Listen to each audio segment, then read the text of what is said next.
Mansão do Caminho é uma instituição filantrópica que atende cerca de 2.800 crianças e adolescentes. Hoje, a instituição comemorou 47 anos. Os 47 anos do Centro Espírita Caminho da Redenção e das Obras Assistenciais Mansão do Caminho foram comemorados com a inauguração deste auditório na sede da instituição.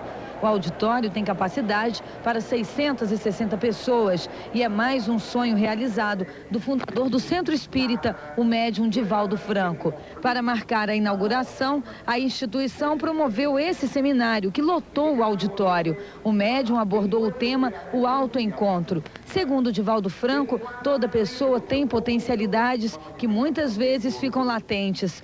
Aqui, ele falou sobre técnicas para se desenvolver os potenciais da mente e ter uma nova vida. Antes de tudo, segundo Divaldo Franco, é preciso mudar o inconsciente. A pessoa que chega à maturidade deve ter tido a oportunidade de uma análise de profundidade daquilo que é, da sua realidade.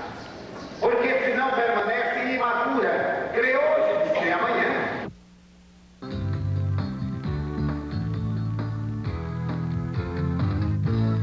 A Mansão do Caminho, obra dirigida por Divaldo Franco, completa hoje 47 anos de fundação. Várias atividades foram realizadas hoje pela manhã para marcar a data. Os 47 anos de fundação do Centro Espírita Caminho da Redenção foi comemorado com um seminário sobre o autoencontro, proferido pelo espírita Divaldo Franco, criador do centro. O auditório de 700 lugares, inaugurado oficialmente neste aniversário, ficou lotado. O palestrante continua cumprindo a mesma missão iniciada aqui em 7 de setembro de 1947. Vamos desenvolvendo o programa conforme traçado pelo mundo espiritual e sentimos-nos gratificados, porque depois de 47 anos ininterruptos de atividades, as flores do nosso trabalho estão sendo coroadas do perfume do bem. Então a Mansão do Caminho hoje tem muito o que comemorar. Nós estamos realmente realizando uma excelente comemoração, porque estamos fazendo um workshop propondo às pessoas o autoencontro. Todos nós temos uma facilidade de descobrir os outros, de encontrar os outros, mas quando diz respeito a nós mesmos, perturbamos-nos.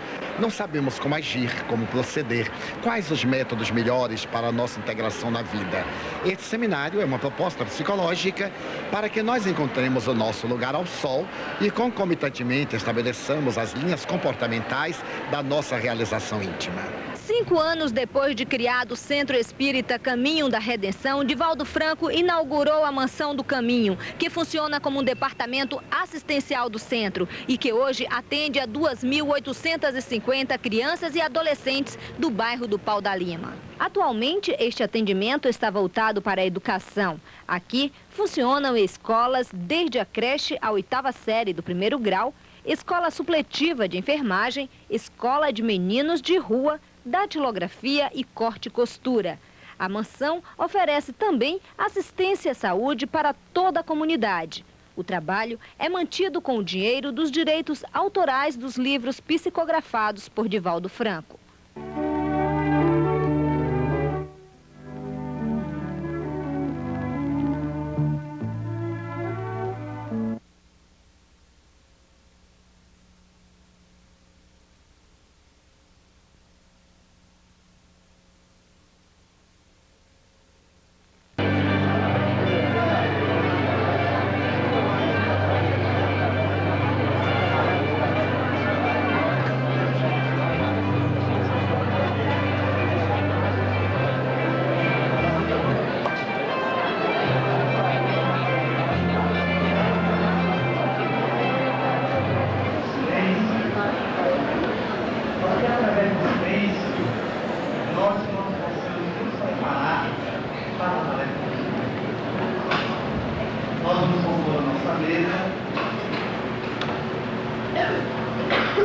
Convidamos já em paz.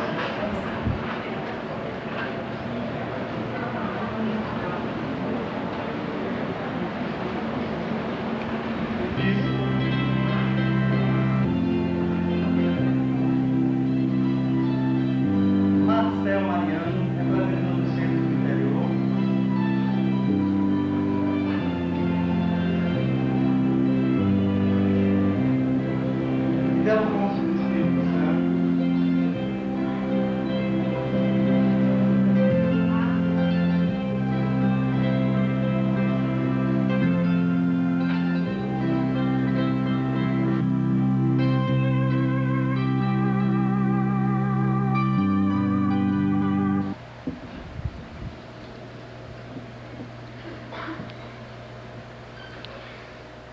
Meus queridos irmãos, que a paz do Senhor permaneça em nossos corações. Do ponto de vista da psicologia profunda, a problemática da natureza de Jesus vem recebendo comentários os mais variados, a depender das diferentes escolas psicológicas. A admirável doutora Hannah Wolff, psicanalista alemã, cuja vida é um atestado de grandiosidade cultural e de dedicação à causa cristã, no seu apostolado psicológico, segundo ela, o assunto merece apuradas reflexões, porquanto, nas diferentes áreas da psicanálise, têm-se levantado propostas e objeções a respeito da natureza divina, da natureza humana e da personalidade de Jesus. A doutora Hannah Wolff, depois de haver realizado um estudo profundo das obras contemporâneas a respeito deste homem incomum, faz uma análise, apresentando sugestões valiosas de como seria a personalidade de Jesus. Há alguns anos atrás, Nikos Kazantzakis, o grande escritor grego, apresentou para escândalo da comunidade católica uma obra que foi levada a posteriori à cinematografia internacional por Bertolucci, A Última Tentação de Cristo. Nessa obra, o mesmo autor da vida de Francisco de Assis apresenta Jesus delirando na cruz, vitimado por uma febre que era decorrência das dilacerações orgânicas. Ele assevera, do seu ponto de vista romântico, que Jesus teve um momento de debilidade. E nesse momento de debilidade, uma alucinação. A alucinação faz que ele recorde haver sido um homem tremendamente apaixonado por Maria de Magdala. E ele vê, naquele calidoscópio, o momento em que ele se une sexualmente à antiga meretriz, casa-se com ela, torna-se pai. E quando ele se dá conta de que havia fracassado na missão que se impusera, ele desperta daquele delírio febril e alegra-se por estar sendo o cordeiro crucificado. E isto não terá havido passado de um ato de desacordo entre a consciência e o delírio do inconsciente profundo. Essa proposta de Nikos Kazantzakis está relacionada a um grande problema da psicologia profunda.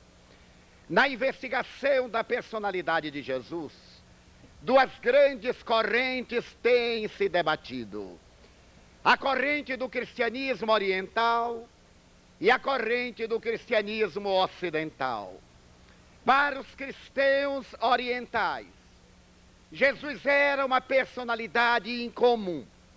Não era o biótipo humano da masculinidade absoluta, aselvajada, machista, agressiva.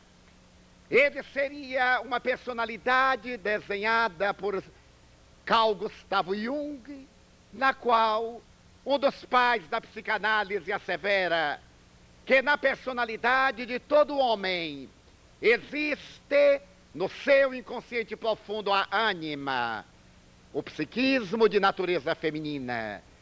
E na personalidade de toda mulher existe no seu ser inconsciente a presença do psiquismo ânimos, da personalidade do homem.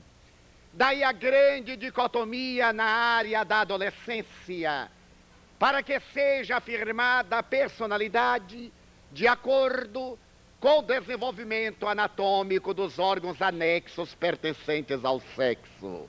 Invariavelmente até aí, a pessoa, apesar de ser do sexo masculino, tem o comportamento ânima, e a pessoa sendo, apesar do sexo feminino, o comportamento ânimos, para definir, naquele claro escuro da puberdade, a psicologia correspondente à anatomia e um equilíbrio que é muito difícil de ser logrado, para o qual nasceu a psicanálise.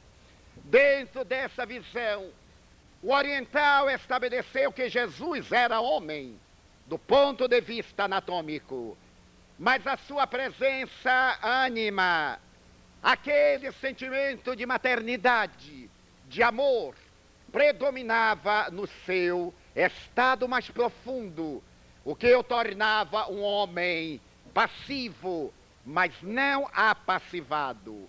Um homem bom, mas não um homem covarde. Um homem gentio, mas nunca um homem conivente.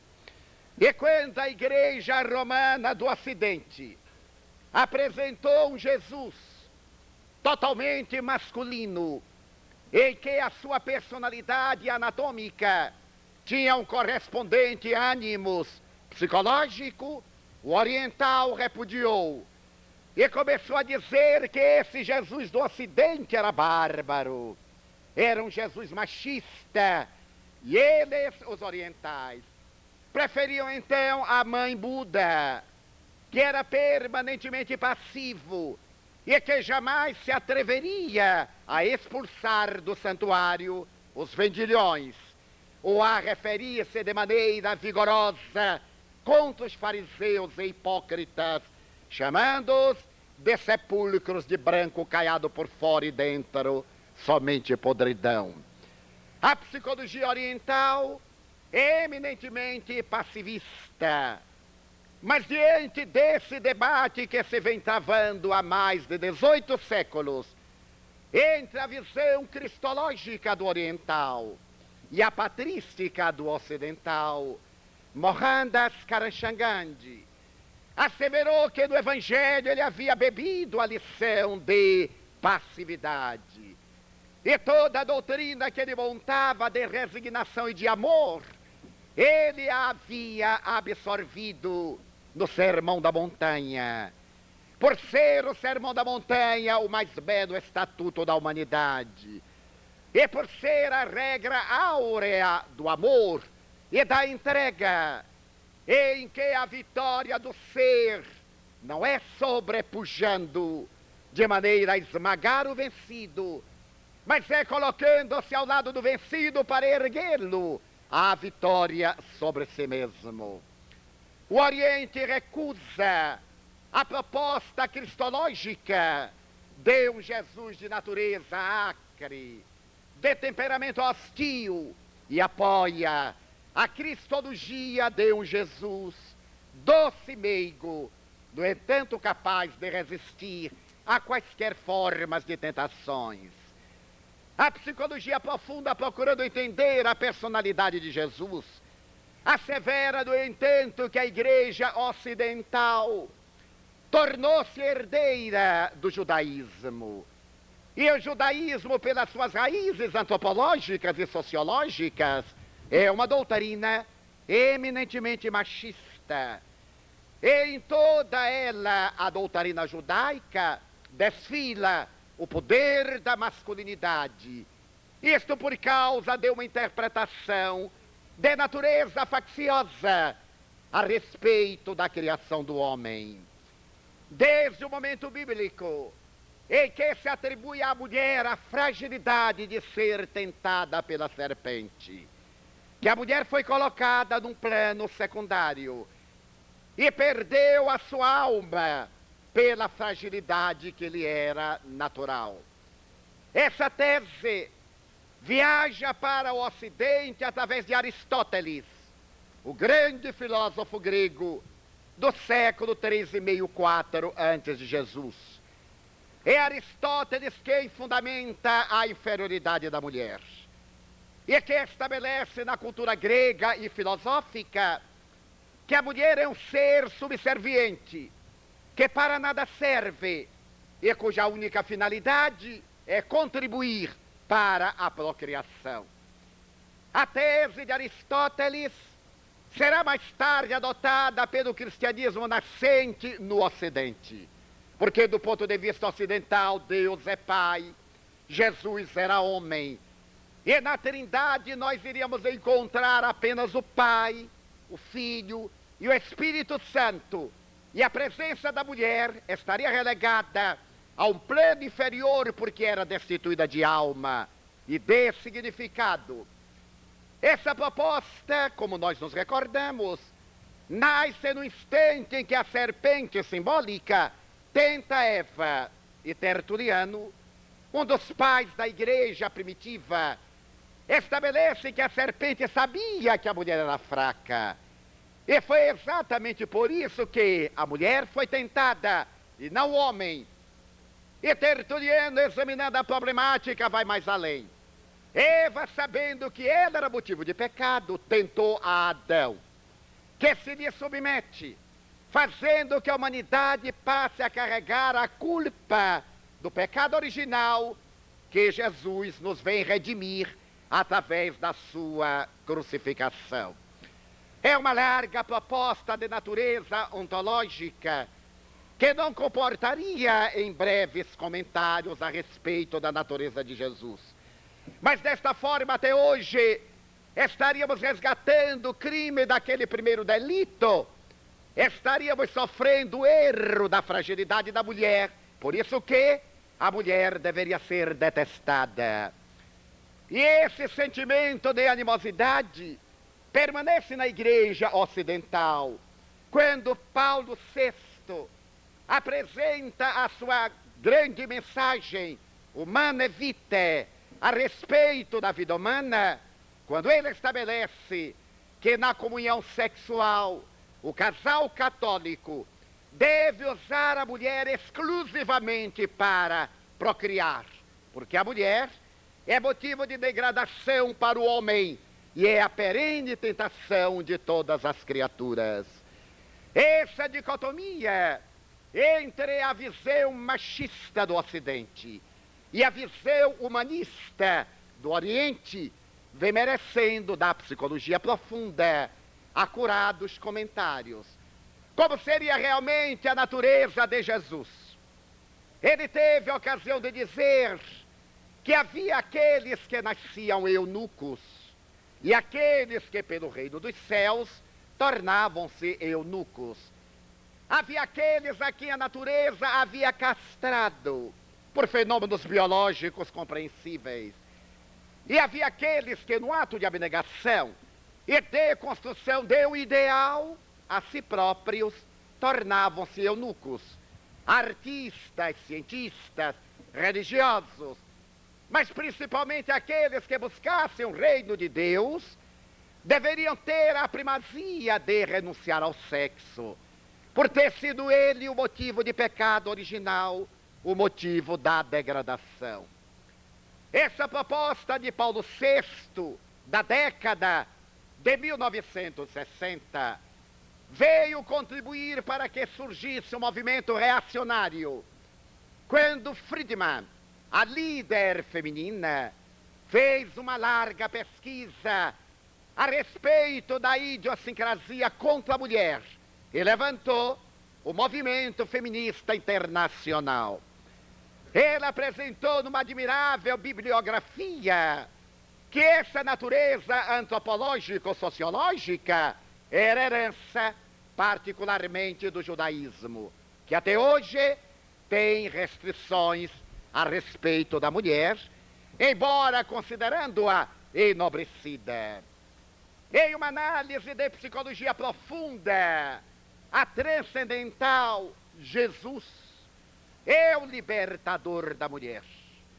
É a primeira personagem histórica que faz da mulher objeto, no sentido profundo da palavra, de veneração, de respeito que paradoxalmente a Igreja do Ocidente irá elevar a culminância na mariolatria, quando dedica o culto e as suas homenagens a Maria, apesar da sua cristologia machista. Jesus é quem se levanta para profligar contra o crime do homem diante da mulher surpreendida em adultério. Ao ver aquela mulher que deveria ser apedrejada somente porque foi levada ao adultério, ele interroga-se em palavras: e aonde está o adúltero? Se ela delinquiu, aonde está aquele que a levou à delinquência? Em uma atitude de sabedoria psicológica, ele diz: quem estiver isento de culpas, atire depois a primeira pedra. E o evangelista narra que começaram a sair dali os que eram mais velhos primeiro, portanto os mais pecadores, até os últimos. E quando a praça ficou deserta naquela manhã ensolarada, Jesus, que escrevinhava no solo, empoeirado os pecados de cada um, ele perguntou à mulher: aonde estão os teus acusadores? E porque não houvesse ninguém para condená-la, ele encerra o diálogo, asseverando: tampouco eu te condeno, vai e não tornes a pecar. Isto é, agora liberada pela consciência de culpa, porque sabes o que deves do que não deves fazer, não mais te entregues aos delitos nem às perturbações. A problemática se torna ainda mais relevante quando uma ex-meretriz, fascinando-se pela sua personalidade, com a qual ela se identifica, ânima, a doçura que ela nunca havia recebido de homem nenhum, a bondade, a tolerância, a compaixão, que do ponto de vista freudiano são da personalidade da mulher, ela se fascina por Jesus, não apenas aquele homem, mas sobretudo aquele ânima, aquele sentimento dócil, de feminilidade transcendental, sem qualquer exagero de postura ou qualquer deformidade de comportamento, mas aquele sentimento profundo de amor que transcende o conceito tradicional do ânimos, do homem vigoroso, selvagem, preparado para a guerra, juiz que deve punir invariavelmente. Ela se fascina, e porque encontra nele o homem cuja natureza é dúctil, aquilo que lhe havia faltado, uma presença masculina, mas que não lhe pedisse nada de corrupção. Um homem que lhe servisse de apoio, de amigo, de pai, de irmão, e que tivesse para com ela palavras de enternecimento, palavras de bondade. Ele dignifica a mulher de tal forma que os evangelistas narram que as mulheres seguiam-no em pós por onde quer que ele passasse. E quando ele se adentra na vitória de um dia, em Jerusalém, na semana final, as mulheres atiram seus véus ao chão, vão retirar as suas toalhas e colocam na estrada para que o animal pise, já que ele cavalgava o burrico. Mas é diante da cruz que elas revelam a sua gratidão por Jesus, arrebentando os prejuízos de raça, os preconceitos de casta, para, sem qualquer constrangimento, manterem a identidade com a ânima, a docilidade que se deixa crucificar, e com o homem que não cede, prefere morrer a conivir com os criminosos da época. Mas a visão do Ocidente é exatamente essa, fazendo uma ponte com a visão do Oriente. Como seria, do ponto de vista da psicologia profunda, a personalidade de Jesus?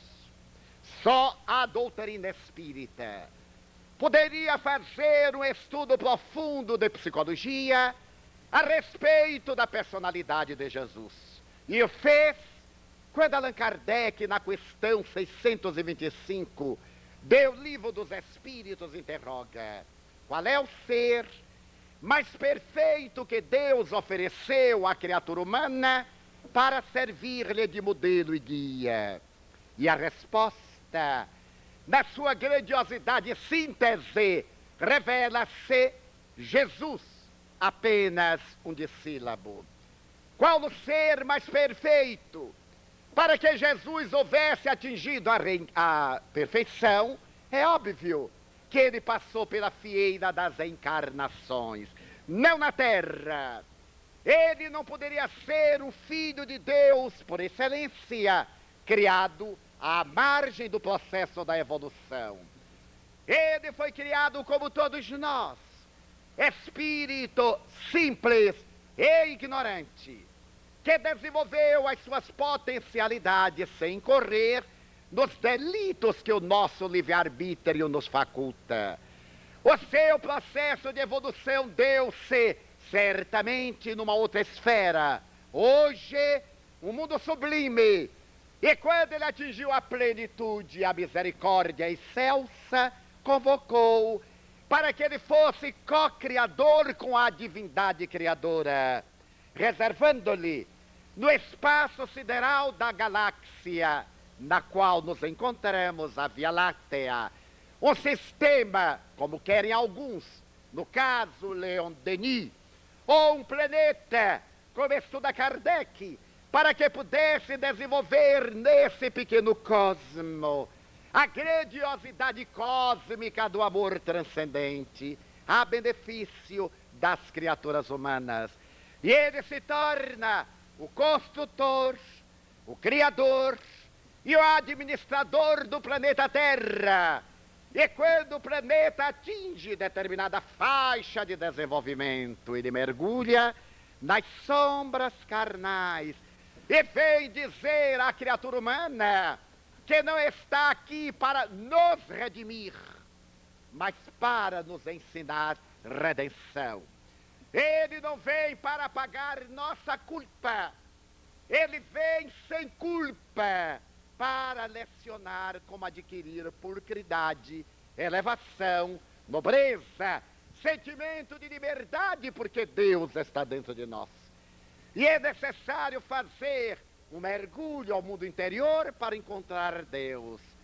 Ele o assevera com propriedade ímpar: vós sois deuses, podeis fazer tudo o que eu faço, e muito mais, se quiserdes, para demonstrar que ele não era um caso excepcional.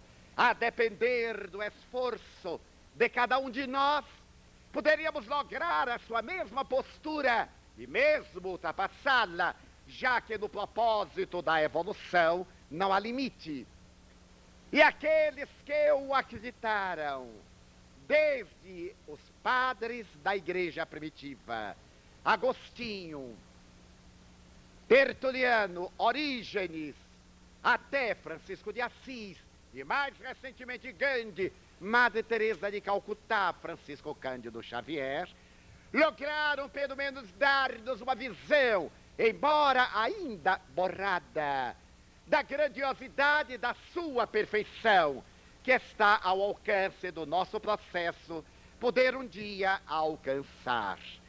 Essa visão da psicologia profunda nos apresenta no Espiritismo um Jesus humano como nós, porém com perfeições que estamos ainda longe de lograr.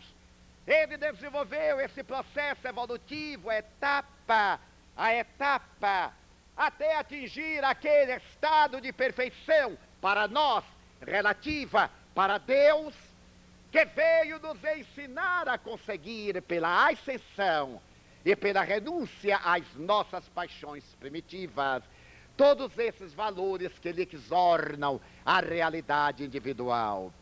Só o Espiritismo pode fazer a ponte na Cristologia Oriente e Ocidente, demonstrando Jesus sem natureza divina, mas com natureza humana. caso ele fosse constituído de uma natureza divina, seria negar a nossa divindade interior, dizendo que seríamos filhos do pecado, tese da igreja.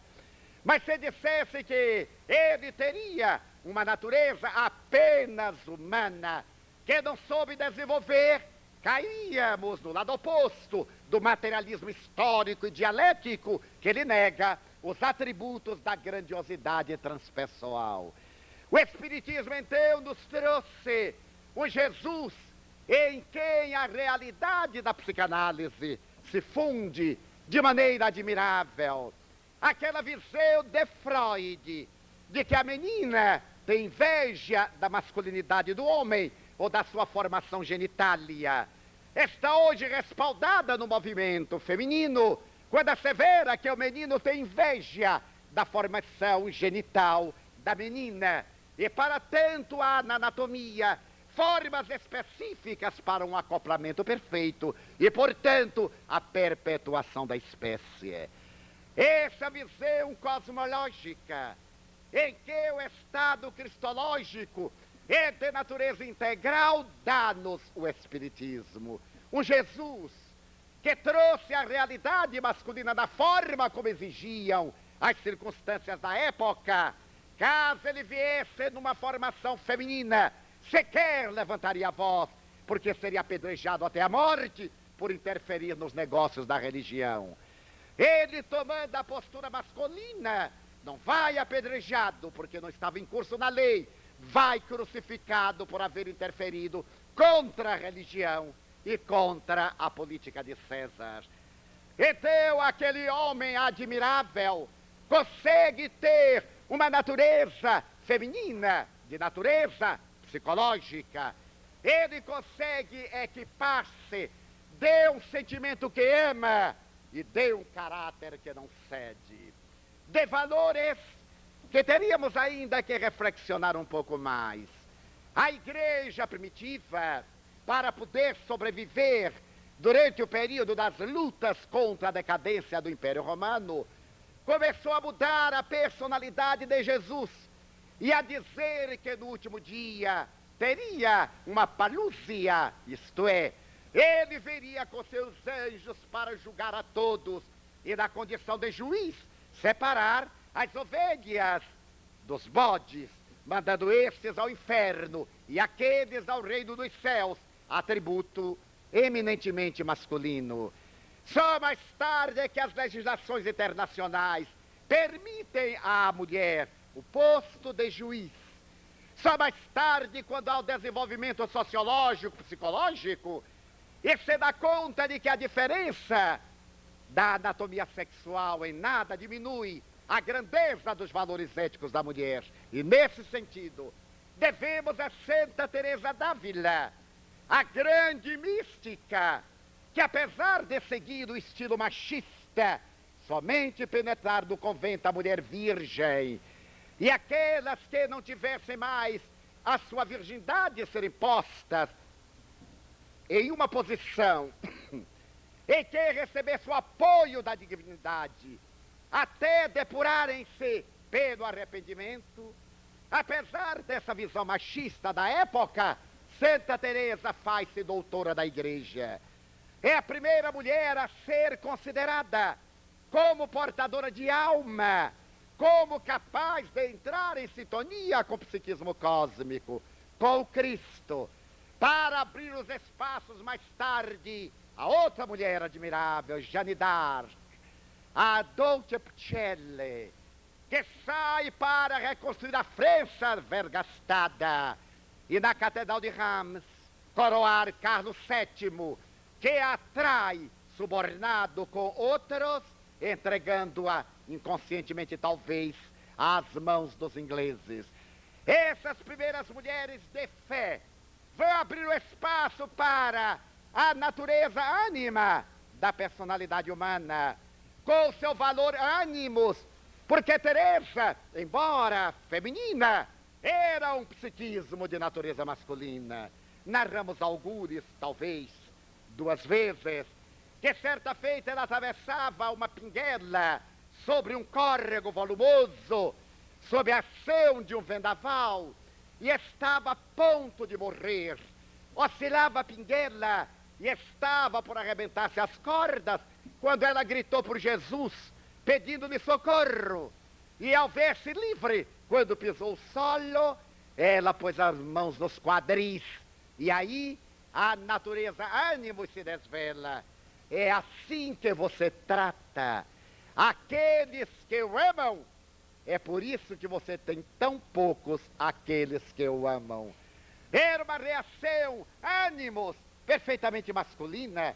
Era uma reação de coragem naquela mulher frágil, reumática, que sofria de várias enfermidades da umidade da cidade de Ávila, onde vivia artritismo, resfriados constantes, febres, reumatismo, e era fragilizada pelos grandes momentos místicos.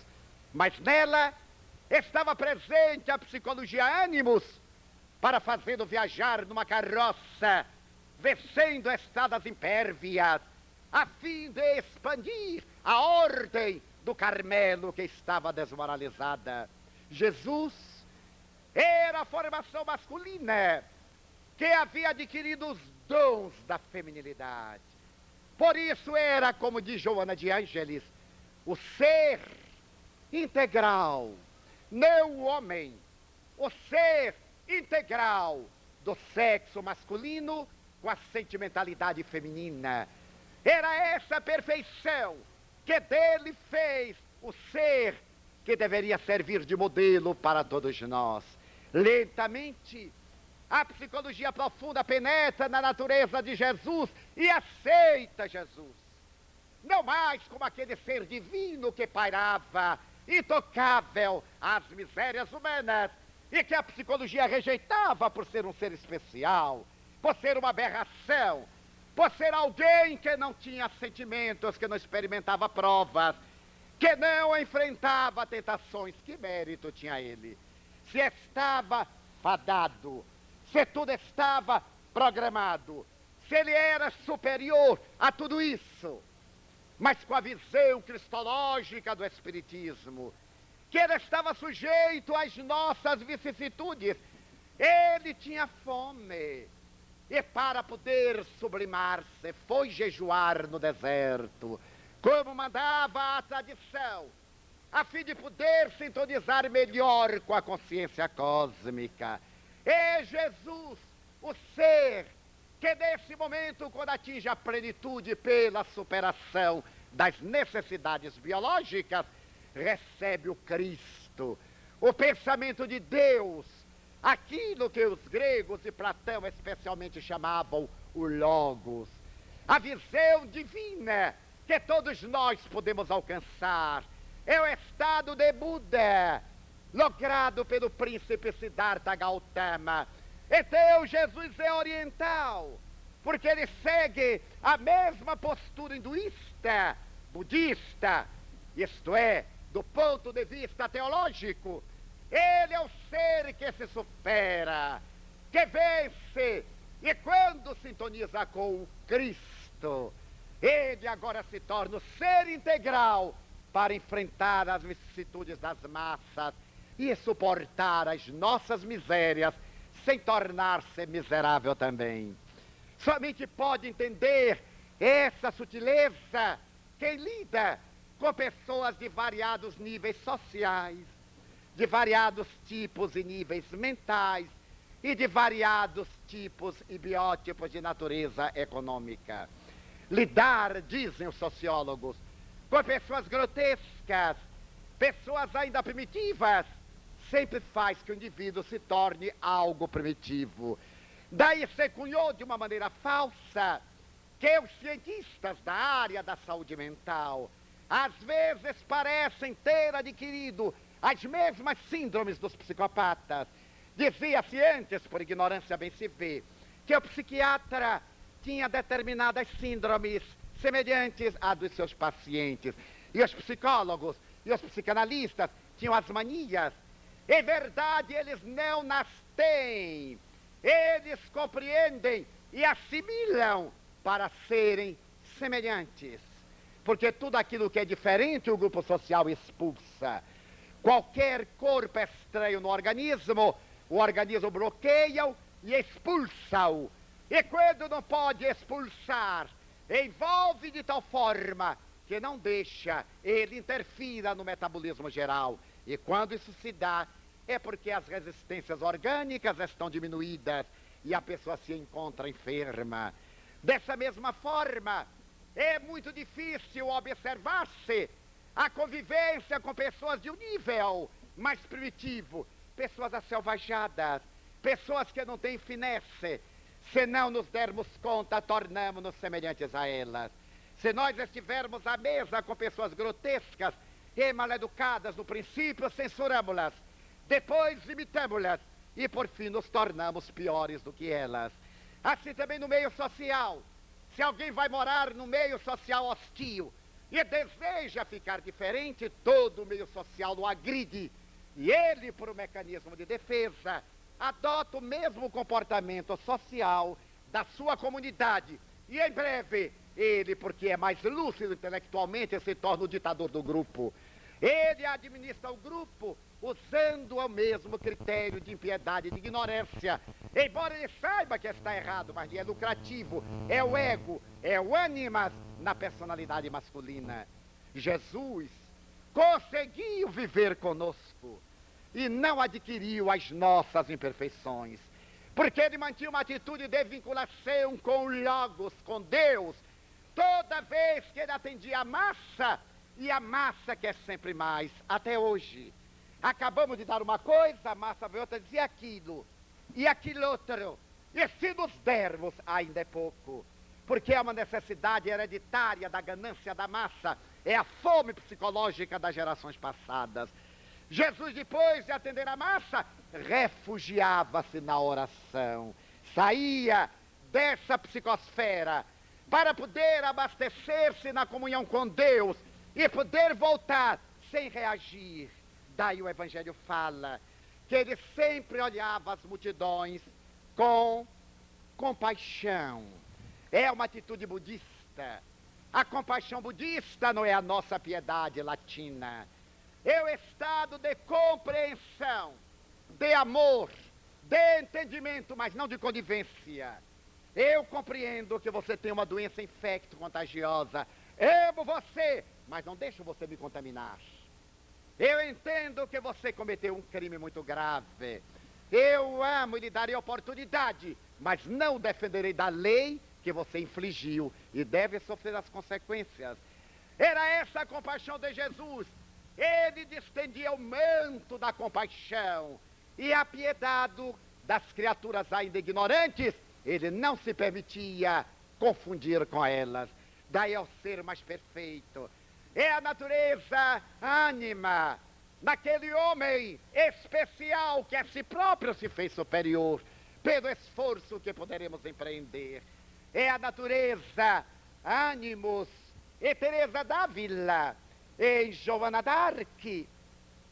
A natureza ânimos na realidade fisiológica mulher, dando-lhes interesse para que não cedessem às injunções do meio com um caráter masculino e um comportamento biológico feminino.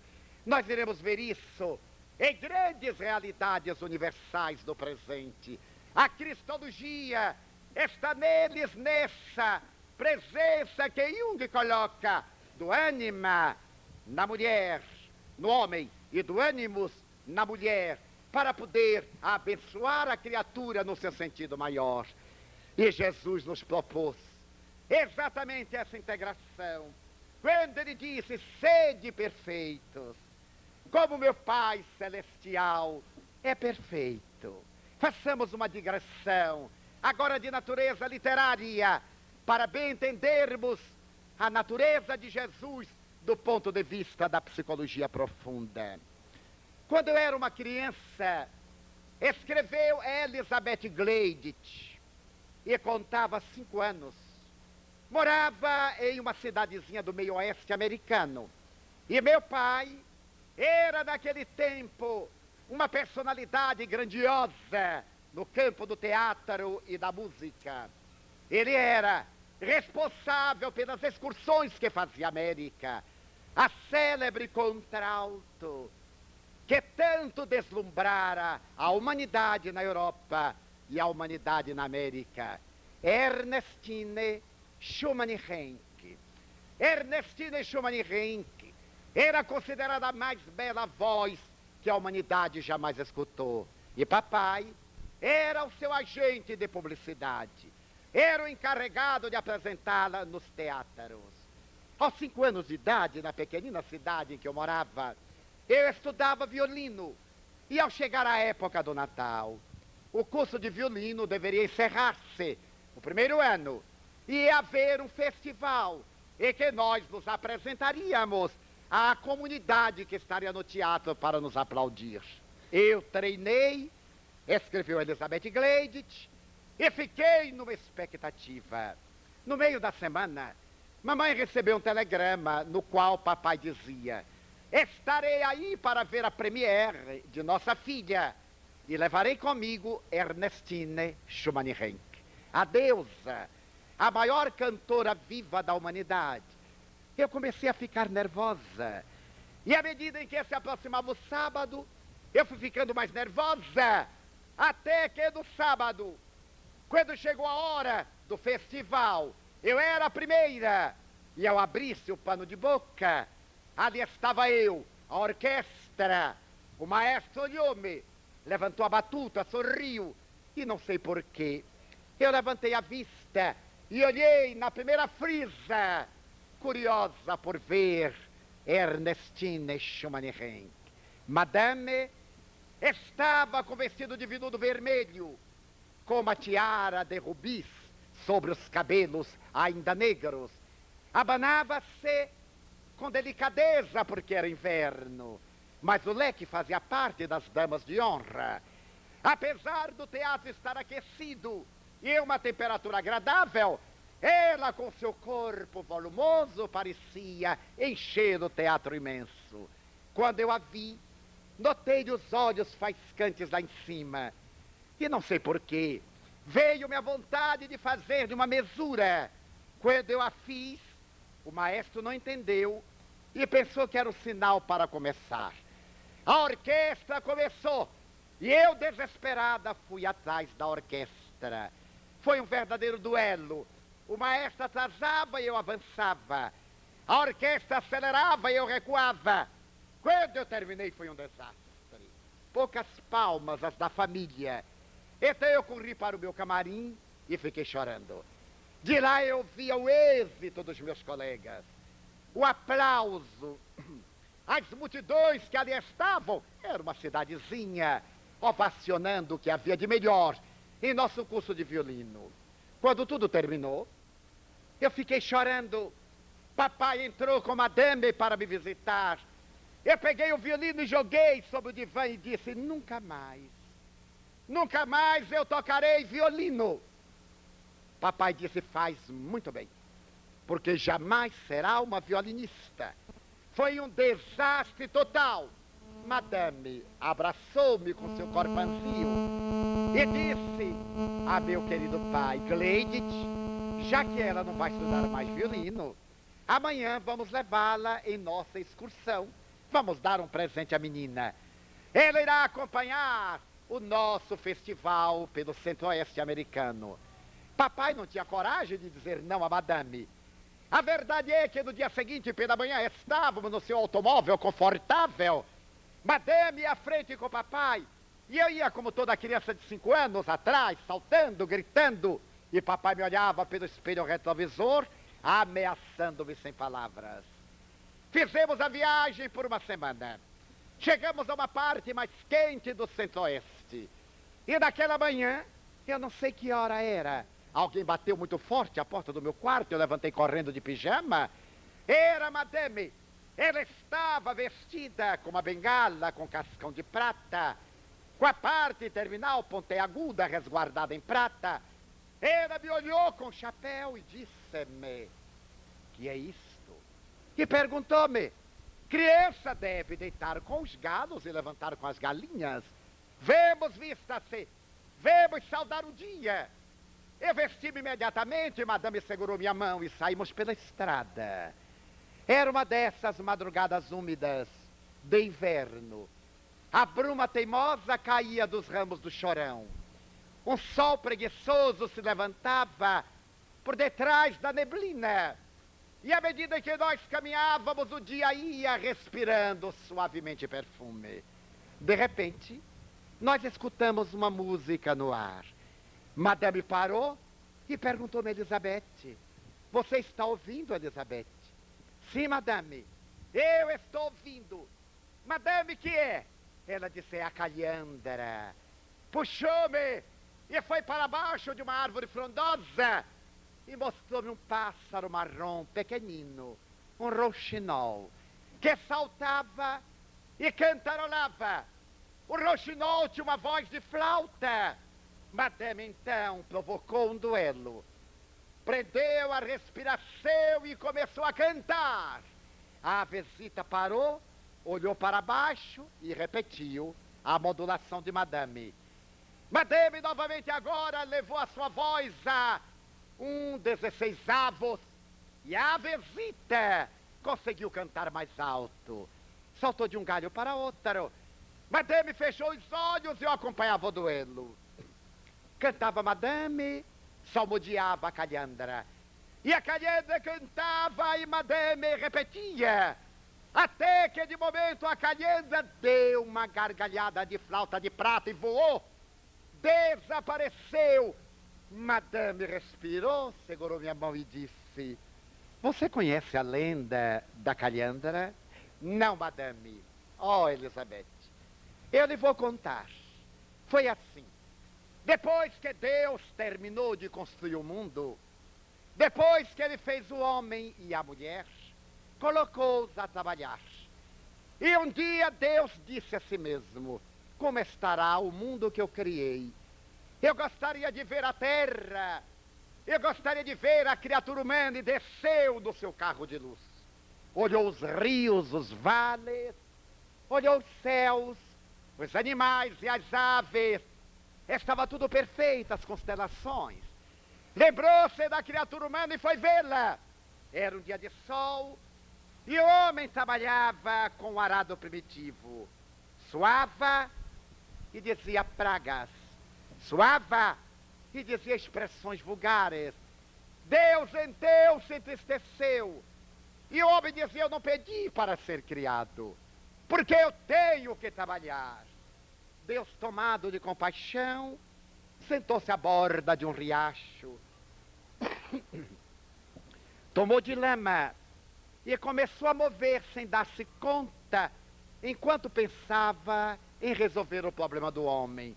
De repente olhou e havia modelado um pássaro pequenino, belo e frágil. Então Deus abriu-lhe o bico e soprou-lhe o hálito da vida. E disse-lhe, tu serás a calhandra, e tu irás cantar para que o homem nunca mais se sinta infeliz. A tua missão na terra é cantar, calhandra.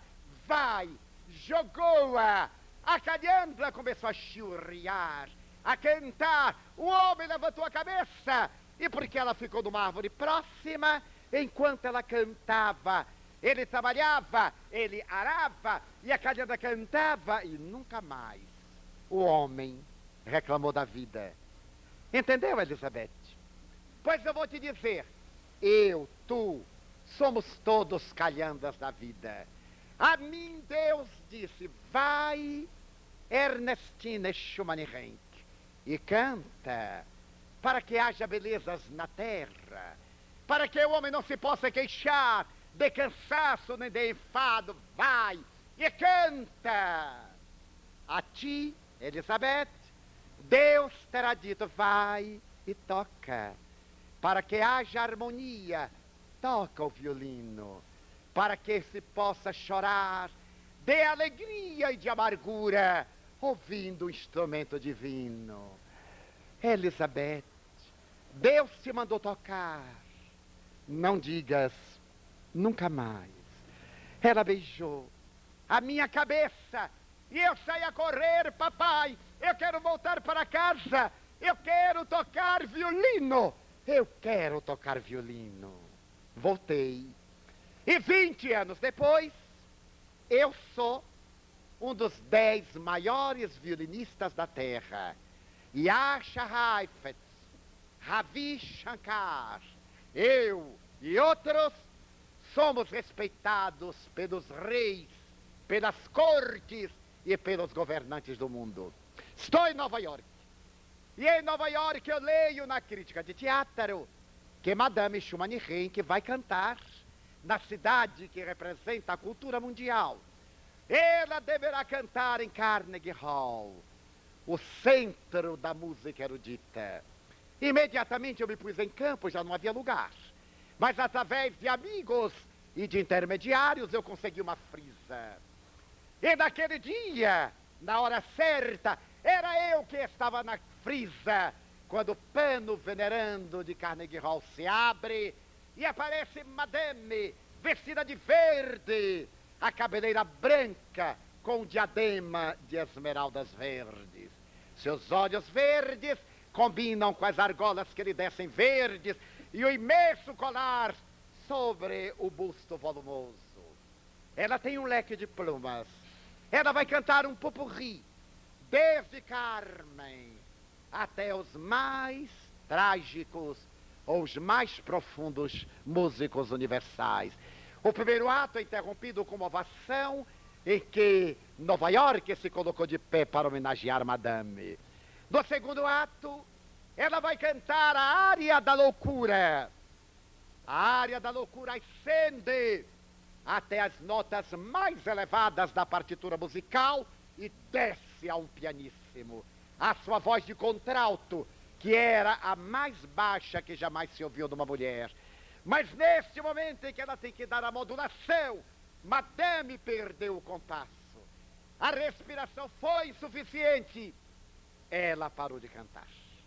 Curvou-se e disse para a plateia emocionada: este é o meu canto de cisne. Não cantarei nunca mais. A idade já não me permite. Adeus, curvou-se. Foi o maior aplauso que já se deu a um artista. 60 vezes ela veio agradecer. O teatro esvaziou-se, os críticos correram para os jornais e eu fiquei sozinha no teatro. Quando havia um grande silêncio, como artista eu sabia que ela estava chorando. O artista quer morrer no palco. Ele não tem canto de cisne. Ele tem que morrer na arte. Eu saí correndo e fui até o seu camarim, onde estava a estrela. Empurrei a porta, entrei. Ela estava curvada sobre a mesa, diante do espelho de cristal veneziano. Eu me sentei ao chão, coloquei a minha cabeça na sua perna gorda e olhei para cima. Ela, tomada de espanto, me disse: minha filha, o espetáculo já terminou. Eu sei, madame. Eu só queria perguntar se é verdade que a Calhandra não vai cantar nunca mais. Elizabeth, Elizabeth, minha filha, eu tenho acompanhado você, eu tenho visto o seu périplo de luz. A Calhandra está tocando, Elizabeth. Mas ela não pode calar, madame. Se você não quer mais cantar no Metropolitan, no Carnegie Hall, no Scala, onde quer que seja, vá cantar para os negros discriminados, vá cantar para as populações pobres, vá cantar nas fábricas do esforço de guerra, mas não deixe a Calhandra calar. Ela se ergueu e, repetindo a Calhandra, ela deu uma gargalhada de flauta, correu para o seu agente e disse: anuncie que Ernestine Schumann Heynck vai voltar a cantar. E a partir daí, ela cantava para os pobres, nos asilos, nos teatros de vaudeville. Ela cantava, cantava. E agora, eu tenho nas minhas mãos o New York Times. E na página de necrológio, eu vejo a fotografia de Madame, bela e lírica, aquele aspecto de diva. Está escrito: morreu Ernestine Schumann-Heink. Morreu como sempre viveu, cantando. Ela estava cantando para 80 mil soldados na guerra do Vietnã. Quando de repente a bomba cardíaca parou, ela levou a mão ao peito. E o seu próprio grito de dor foi uma das mais lindas melodias que se escutou. Caiu fulminada. Ernestine Schumann-Heink nunca morrerá. Joguei o jornal no chão, abri a janela, olhei a natureza e ouvi na minha alma a doce calhandra cantando há quase 30 anos atrás. Deus disse: vai e ama. Tu és a calhanda do amor. Vai e serve. Tu és a calhanda da ação. Vai e perdoa. Tu és a calhanda do olvido. A cada um de nós, Deus, para que adquiríssemos a perfeição, deu-nos uma faculdade de dignificar a criatura humana. Não há ninguém tão desprovido de valores que não possa contribuir para a construção do mundo novo, já que devemos ser perfeitos, como perfeito é o Pai que está nos céus. Não é necessário que Jesus tivesse um delírio na visão de Nikos para poder pensar da função sexual. Ele era portador da sexualidade que vai além do departamento biológico. Ele sintetizava o homem e a ânima, como Madre Teresa sintetiza a mulher e o ânimos. E cada um de nós pode desenvolver as duas polaridades. A polaridade biológica, que corresponde à nossa anatomia, e a polaridade psicológica, que corresponde ao nosso processo de evolução, para atingirmos uma plenitude na psicologia profunda e sermos homens e mulheres integrais. Esta é uma hora de desafios, em que muitas vezes teremos que manter a docilidade em lágrimas e a severidade em pranto. Muitas vezes teremos que dizer não, quando gostaríamos de dizer sim. E teremos que dizer sim, quando gostaríamos de dizer não. Nessa fusão do homem com ânima, da mulher com ânimos, a visão distorcida de Jesus na cruz febril, casando-se, é uma visão psicanalítica dos conflitos masculinos. Herança freudiana, em que o homem é colocado naquela postura de animal reprodutor e a mulher objeto de reprodução. A psicologia profunda superou. Na visão espírita, somos herdeiros da animalidade primitiva no processo da razão. E logo mais seremos herdeiros da razão no processo da intuição, marchando para a plenitude. O Natal evoca-nos essas figuras de duplas polaridades que se harmonizam para o bem do equilíbrio pessoal. A criança da manjedoura cresce e é o grande Cristo da cruz. O homem da cruz ergue-se da tumba vazia e é o amigo de todos nós nos últimos 19 séculos e meio, conclamando-nos a uma mudança de atitude. Diante de tantas dores, nós somos calhandras dele. Para cantar, nasceu na mediunidade, na terapia doutrinária, no socorro, no sorriso, para que a nossa seja uma mensagem de esperança, como disseram os anjos aos pastores. É chegado o momento em que nós vos trazemos boas novas de alegria. E as miríades de forças que estavam nos céus, segundo São Lucas, apresentaram-se aos pastores estúrdios, que correram para ver na manjedoura uma criança em panos, que é o Rei Solar, destituído de um trono, que é o grande amigo de todos nós, convidando-nos a ir após ele, tomar o seu fardo, receber o seu jugo e aprender com ele, que é manso e humilde de coração. Jesus, ânima, e todos nós, ânima e ânimos, sublimando a nossa forma em harmonia com a nossa realidade transpessoal. Assim, neste dia de Natal, evocando os heróis que passaram por nossa casa, a veneranda figura de José Pititinga, homem, ânima, doce e suave, que reuniu os espíritas e as entidades de então para criar a União Espírita Baiana em 1915, no dia dedicado a Jesus. Nascia aqui o trabalho de união para explicar a grandeza de Cristo à luz do Espiritismo. Então, aqueles que somos aquinhoados com esta herança, saiamos hoje daqui levando ânima e ânimos em nós, conjugando o verbo amar e dizendo: Senhor da vida, enquanto tantos te querem pedir, eu quero louvar.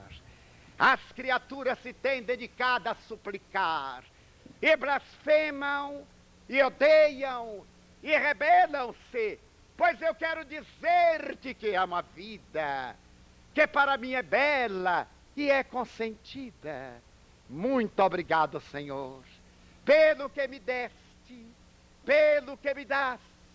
Obrigado pelo ar, pelo pão, pela paz. Muito obrigado pela beleza que os meus olhos veem no altar da natureza.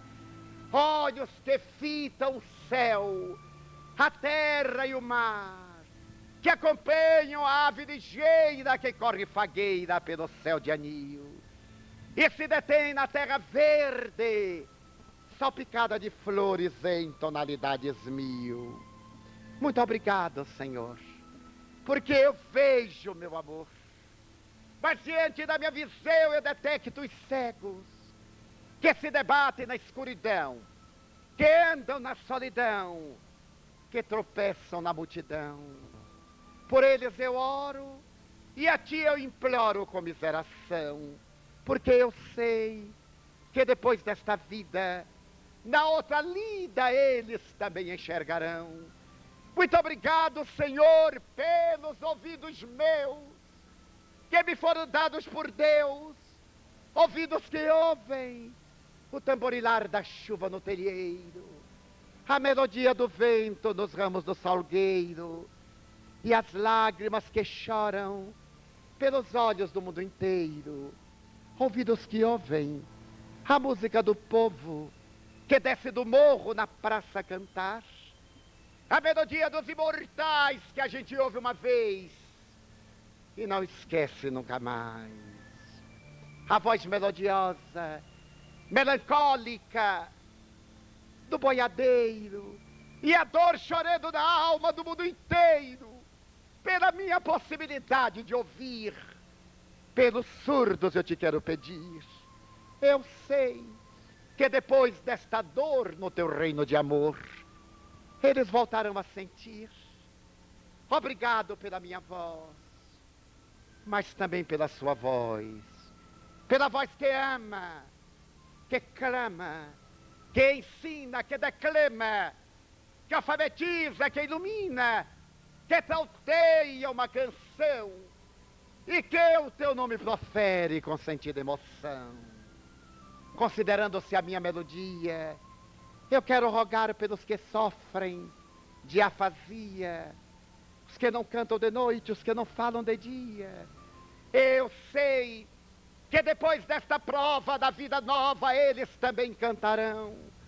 Obrigado pelas minhas mãos, mas também pelas mãos que aram, que semeiam, mãos que agasalham, mãos do amor, mãos de ternura, mãos que libertam da amargura, meus dos adeuses, que limpam feridas, que enxugam lágrimas e dores das vidas, pelas mãos de sinfonias, de cirurgias, de poesias, pelas mãos de psicografias, pelas mãos que no seio embalam o corpo de um filho alheio, sem receio, e pelos pés que me levam a andar, sem reclamar. Muito obrigado, Senhor, porque eu posso caminhar. Diante do meu corpo perfeito eu te quero louvar. Porque eu vejo na terra infelizes, aleijados, amputados, marcados, deformados, paralisados. E eu posso bailar. Oro por eles porque eu sei que depois desta expiação, na outra reencarnação, eles também bailarão. Muito obrigado por fim, pelo meu lar. É tão maravilhoso ter um lar. Não é importante se este lar é uma mansão, ou uma tapera, um ninho, um gabato de dor, um bangalô, uma casa no caminho, seja lá o que for. Mas é importante que dentro dele exista a figura do amor de mãe, ou de pai, de esposa, ou de marido, de filho ou de irmão, a presença de um amigo, alguém que nos dê a mão, pelo menos a companhia de um cão, porque é muito triste viver na solidão.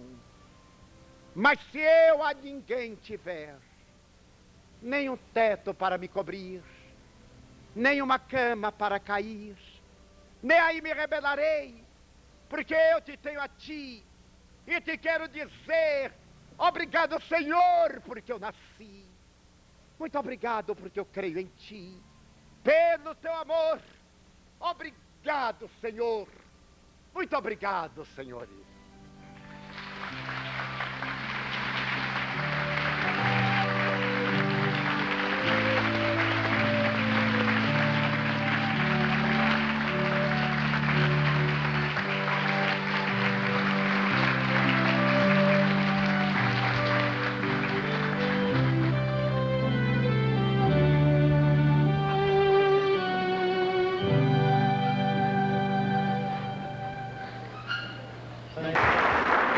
Pedimos a luz.